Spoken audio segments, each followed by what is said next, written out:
1 сарын 20-ны дотор 1.5 тэрбумыа төлөөд тэгснээр шилжүүлнэ гэдэг гэрээ байгуулсан боловч мөнгөө шилжүүлээгүй байхад тэр өдрөө үл хөдлөхөөрийн гэрчээр гараад Hero Entertainment руу шилжиж байгаа.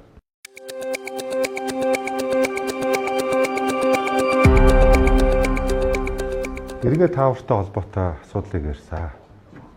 За энийг одоо иргэнээс дээрэмдж авсан гэдэг би зүйлийг бол ийм мэдээлэлтэй байна гэдэг зүйлийг хэлж ирсэн. За энэ асуудлыг судалж үзсэн. Зам тээврийн яамны хажууд байдаг. Их тавны гүрний баруун талд байдаг ийм тавар байгаа. Энэ 14, 15 давхар гээд нийлүүлсэн энэ офисын тухай яриад байгаа. 14 давхар 450 орчим, 15 давхар 500 м гээ нийтдээ 1000 орчим метр квадрат ийм офисын тухай асуудлыг ярьсан гэдгийг эхлээд дүрсээр та бүхэнд харуулъя.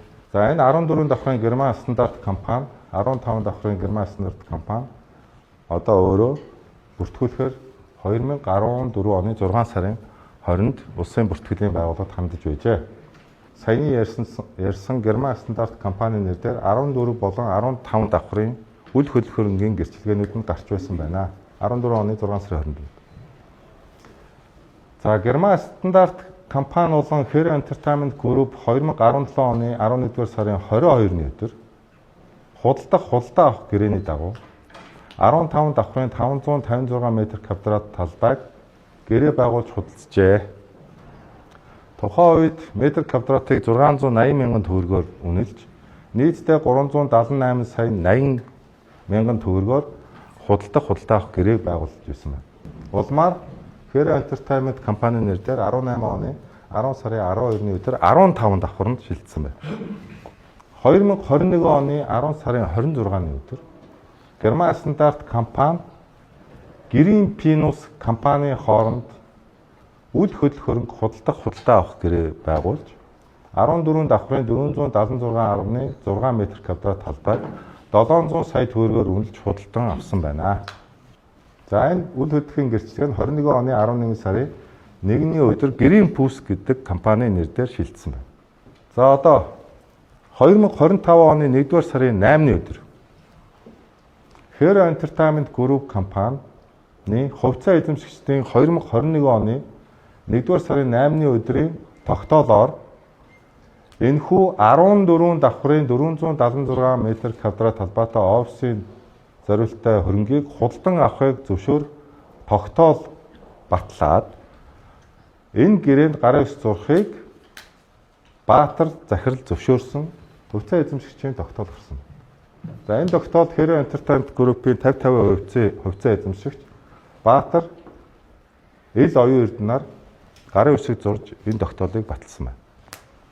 2025 оны 1-р сарын 9-ний өдөр Green Pinus компани Hero Entertainment компани хооронд худалдах авах гэрээ байгуулагдсан. Нийтдээ 14 давхрын 476.7 м квадрат талбайг 1.5 тэрбум төгрөгөөр үнэлж 2025 оны 1-р сарын 20-ны өдрийн дотор Green Pinus компани энэ мөнгийг нь шилжүүлэх нөхцөлтэйгээр худалдан авах гэрээ байгуулагдсан байна. За энэ та бүхэнд огноог нь харж байгаа. 25 оны 1 сарын 20-ны өдөр мөнгийн шилжүүлснээр энэ хөрөнгө шилжнэ гэдэг ийм нөхцөлтэй гэрээ байгуулагдсан. 1 сарын 9-ний өдрөө буюу энэхүү худалдан авах гэрээ байгуулагдсан өдрөө үл хөдлөхөд мэдүүлэг нь гарсан. Хамгийн сонирхолтой нь худалдан авж байгаа тал нь үл хөдлөхөөрийнхөө татварыг төлөөгүй, худалдаж байгаа тал нь 30 сая төгрөгийг төлсөн байна. Hero Entertainment энэ татварыг төлөөгүй. Худалдагч тал нь өөрөө үл хөдлөхөөрийн татвар төлж. За ингээ 30 сая төгрөг төлсөн. Мөн тэр өдрөө үл хөдлөхөөрийн гэрчлэг гарч. Гэрээ бол 1 сарын 9-ний өдөр байгуулсан гэрээ 1 сарын 20-ны дотор 1.5 тэрбумыа төлөөд тэгснээр шилжүүлнэ гэдэг гэрээ байгуулсан боловч мөнгөө шилжүүлээгүй байхад тэр өдрөө үл хөдлөхөөрийн гэрчлэгээр гараад Hero Entertainment руу шилжиж байгаа. За энд миний хүндсэн гол асуудал гарч ирнэ. Өөрөөр хэлбэл энэ 14 давхартай холбоотой офсыг 3 сая төгрөгөөр метр квадратыг үнэлсэн байна. Саяны ярьж байгаа хотын төвийн А зэрэглэлийн ийм өндөр үнэтэй офсыг метр квадрат нь 3 сая. Хоёрдугаарт энэ мөнгөө өгөөгүй байхад өөрийнхөө нэр дээр авсан байна. Ямар ч орон сууц худалдаа авах гэрээ төлбөрөө шилжүүлжээж ордер шилждэг гэж бүгд ойлгодог баг. Тэгвэл шилжээгүй байхад мөнгөө өгөөгүй байхад энэ хөрөнгө шилжсэн байна. Тийм учраас миний бие энэ асуудлыг цааш үргэлжлүүлж шалгах ёстой гэж үзэж байна. Энэ асуудлаар худалдаа аж үйлдвэрийн танхимын гүйц захирлаар ажиллаж байсан дүүрэн